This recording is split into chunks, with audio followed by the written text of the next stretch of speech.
Konnichiwa, minasan! Tudo genki com vocês? Aqui quem fala é o Sakasegawa. Nihon Class Channel e Yokoso. Sejam muito bem-vindos ao Nihon Class Channel. Bem-vindo ao Nihon Class Channel. Este é o primeiro vídeo do canal de 2019. Eu estou gravando para vocês e vamos ter muitas novidades e eu vou estar explicando para vocês agora durante o vídeo. Então, esse é o nosso curso básico. Esse é o nosso curso básico de Nihongo no Benkyo. Eu peço desde já a colaboração de vocês para se inscreverem no canal. Deixa o like, vai estar ajudando bastante a crescer o canal. Compartilha com compartilha com os amigos, parentes, otaku e principalmente os amigos que têm interesse em estudar japonês ou que já estudam japonês. Não esquece de ativar o sininho de notificação para que sempre quando eu lançar um vídeo o YouTube te avisar que o Nihon Class lançou um vídeo. Então a aula de hoje vai ser uma introdução geral de tudo do que a gente vai falar hoje. Esse curso é baseado no livro do Nihon Class Iniciante 1. É de minha própria autoria com base nos meus conhecimentos. Algumas, no caso, a maioria das explicações são de própria autoria. Elas se basearão no livro a partir da aula 2. Os vídeos sairão toda semana. Eu ainda não vou definir uma data, porque se eu definir uma data e acaso não conseguir cumprir, aí fica complicado, porque vocês vão ficar na expectativa. Então, sairá toda semana. Toda semana vocês terão vídeos. E o objetivo é fazer você aprender Nihongo de maneira eficiente, divertida e interessante, né?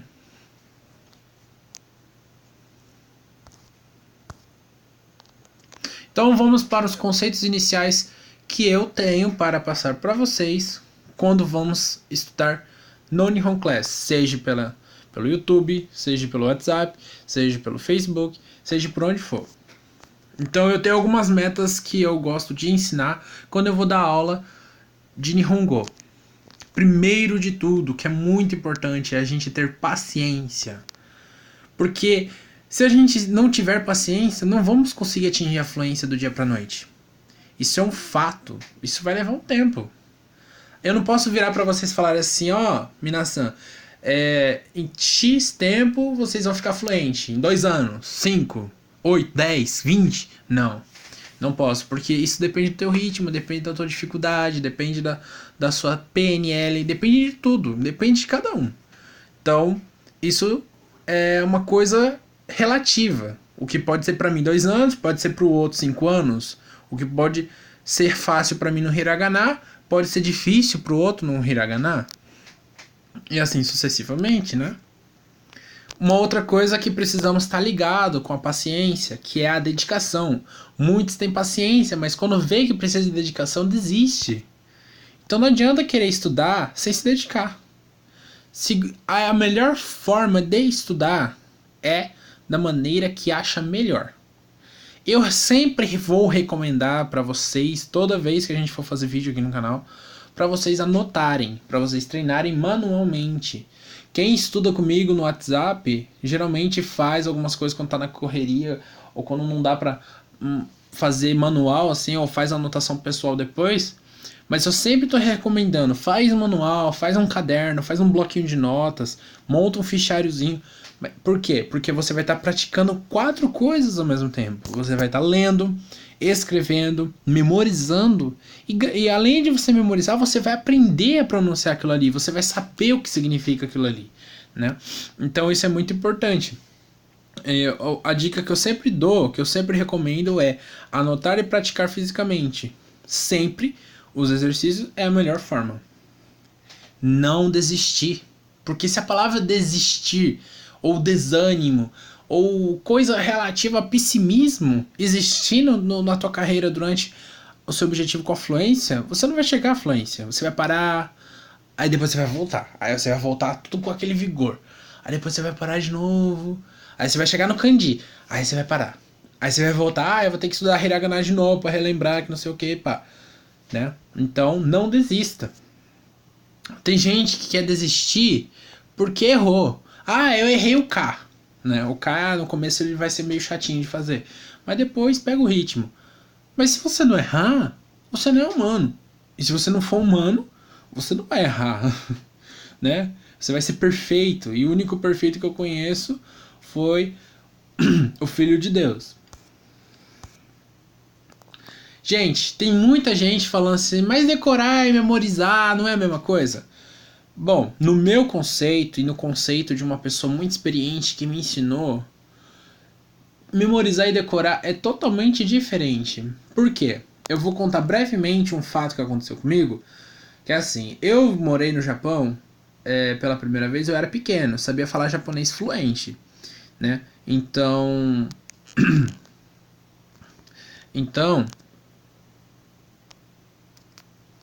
quando eu morava no Japão antes, quando eu era pequeno, eu sabia japonês praticamente fluente, eu só não sabia ler nem escrever, mas falar eu falava tudo que eu quisesse falar eu falava, eu conseguia falar porque eu ia na creche.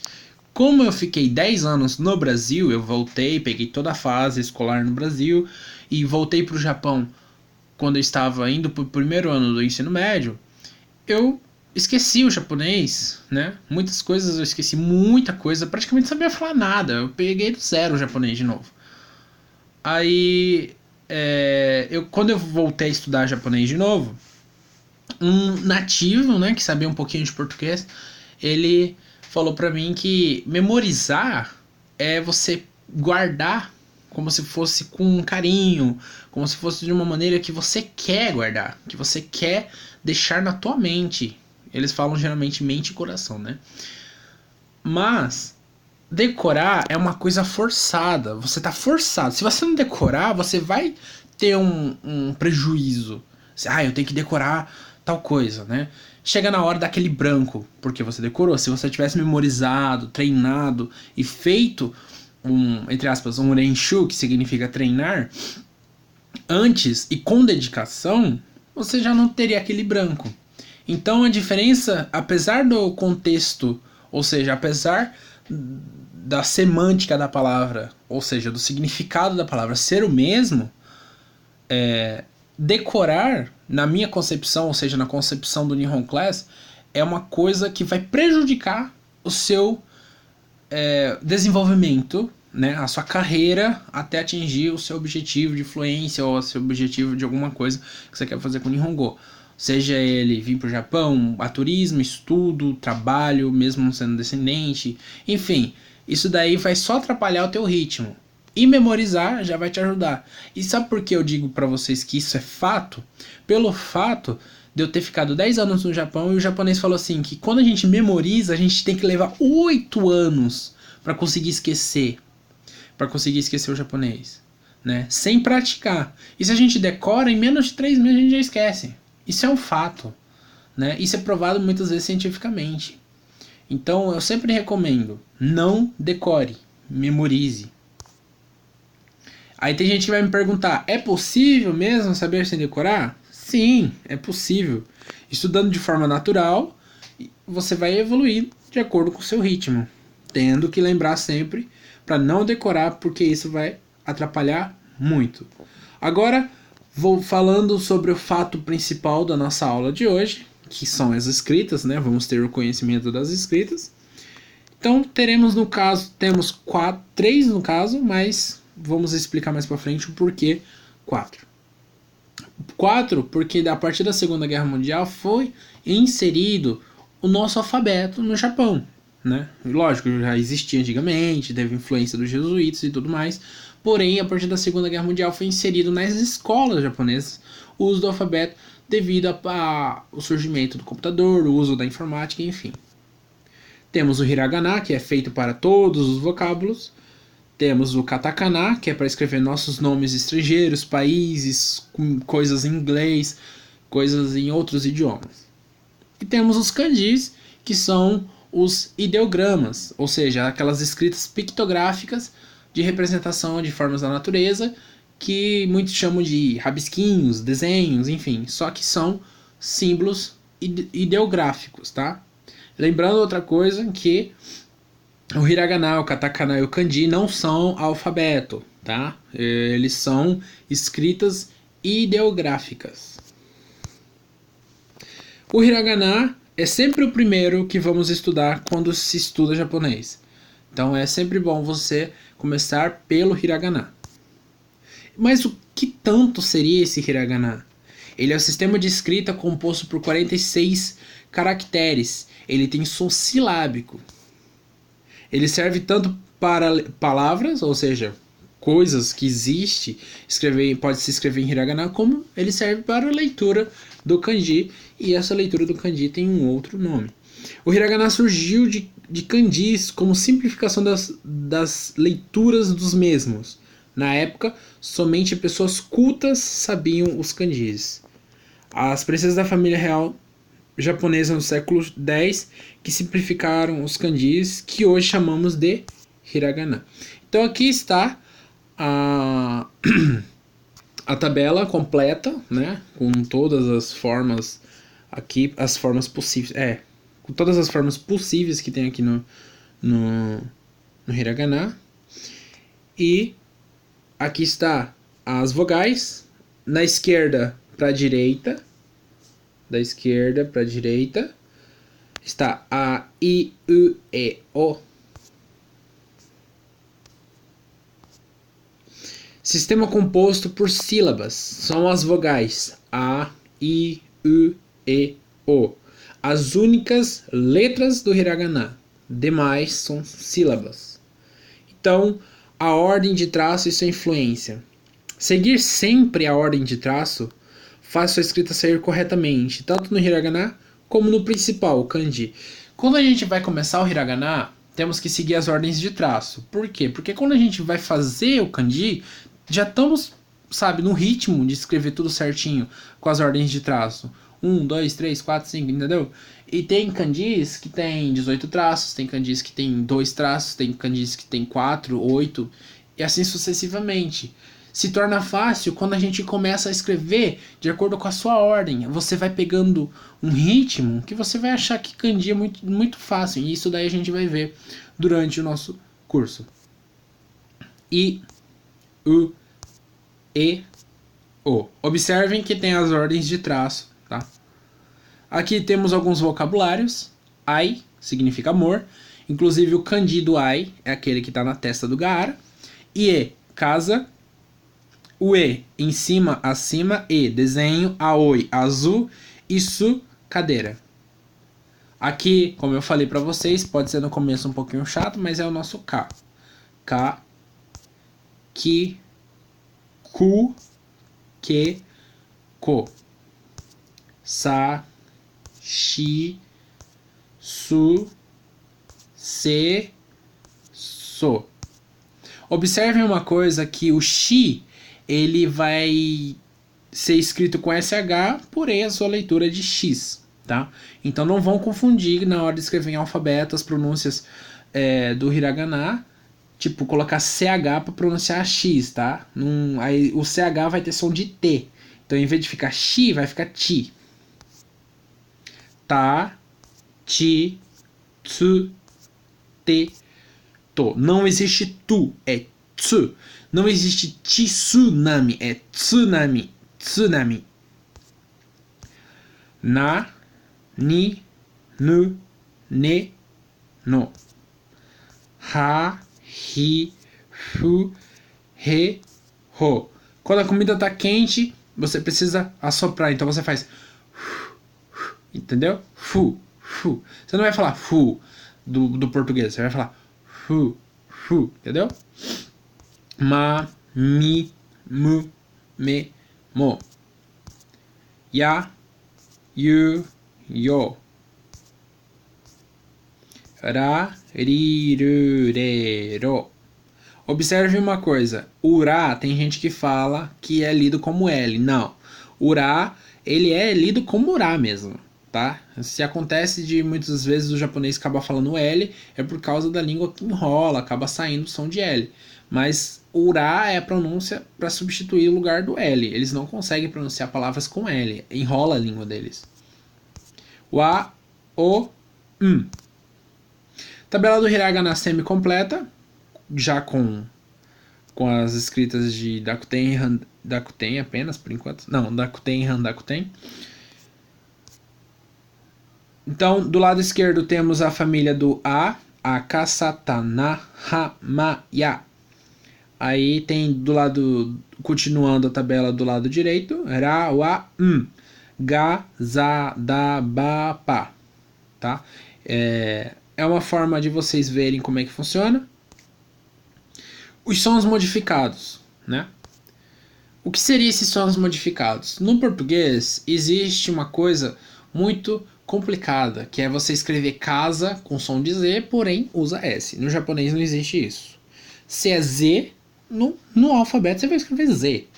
Então, não tem esse negócio. Por exemplo, teve uma pessoa que me perguntou assim: meu nome é Isabel, mas eu escrevo com S. Como é que eu vou escrever em japonês? Não, você não vai escrever Isabero, você vai escrever Isabero, tá? Depois, nas próximas aulas, eu vou explicar para vocês como é que funciona para escrever nomes estrangeiros. Então, essas escritas que modificam os sons são simplesmente tipo aspas ou uma bolinha que fica acima, um pouco acima do ideograma, para modificar o som. Em vez de você escrever uma outra escrita para modificar aquele som, não, você pega a mesma escrita e coloca esses sinais diacríticos, e esses sinais diacríticos vai mudar o som na leitura apenas. Na escrita só vai acrescentar isso daí. Então isso daí chama-se Dakuten e o outro chama-se Handakuten, mais conhecido como Tenten, aquela também é a inspiração de Masashi Kishimoto em Naruto, naquela personagem Tenten, e Handakuten, que é o Maru, que seria mais aquela bolinha. Todas as possíveis combinações de sons estão na tabela a seguir. Então aqui está, do lado direito está as vogais, aí aqui está o G, o ZA, o DA, o BA e o PA. Então, assim sucessivamente acontece. Uma fórmula básica que eu criei, assim, para mim memorizar quando eu estava estudando japonês. Handakuten, ou seja, Maru é P, Dakuten, ou seja, Tenten, no caso seria aspas. Tenten é B. Aqui mais uma vez para vocês visualizarem melhor a família do Ga. Ga, Za, Da, Ba, Pa, né? Ga, Za, Da, Ba, Pa. Aí tá, Ga, aí passa Gi. O G e o GE tem som de G, ó, Gi, Ge, que no português seria G-U-I, G-U-E, né? Não se lê Ga, Gi, Gu, Ge, Go, não, se lê Ga, Gi, Gu, Ge, Go, tá? Outra coisa, não se lê Du, não se lê Du, se lê Z, tá? Não se lê Z. Você não vai falar, quando você vai falar a palavra ainda continua, Mada Tsuduke. Não, você vai falar Tsuzuke, tá? É isso aí. O Ya, o Yu, o Yo pequeno, ele vai ser acrescentado com as palavras, com os ideogramas de P, B, J, G, R, M, N, H, K, T, S e K. Então fica o Ki com Ya fica Kya, o Shi com Ya fica Sha, o Chi com Ya fica Cha, e assim sucessivamente. Ele vai grudar o som. E aqui está para vocês visualizarem melhor o Ya e o Yo pequenos. O CHI, o CYA, o CYU, o CYO é o mesmo que CHA, CHO, CHU, que tem som de Cha, Chu, Cho. Então, essa é a nossa aula de hoje, né? Então, essa foi a nossa primeira aula, onde abordamos a ordem das escritas das sílabas, vimos os sinais de modificação e as possíveis combinações existentes. Quem quiser treinar comigo, é só deixar nos comentários ou enviar o seu WhatsApp por e-mail. Não deixar os números no comentário. Estamos com um novo curso aberto, né? Nosso curso ele está aberto, ele começa agora, as inscrições dele começam hoje e ele se encerra dia 4 de março, ok? Então, muito obrigado por vocês terem assistido, obrigado pela sua participação, de ter estudado. O Benkyou shite kurete arigatou gozaimasu. Não esqueça, por favor, de se inscrever no canal. deixa o like, ativa as notificações para o YouTube estar sempre mandando vídeo novo interessante para vocês e compartilha para os amigos, parentes, otakus, principalmente para estudantes da grade de japonês, seja ele iniciante, seja ele avançado, seja ele o que for básico, para estar sempre participando aqui junto com a gente, colocando dúvidas, que eu vou estar sempre, assim que possível, respondendo todas as dúvidas e realizando vídeos desejados. Então até a próxima aula, gente. Mata kondo ne minasan. Yoroshiku onegai shimasu.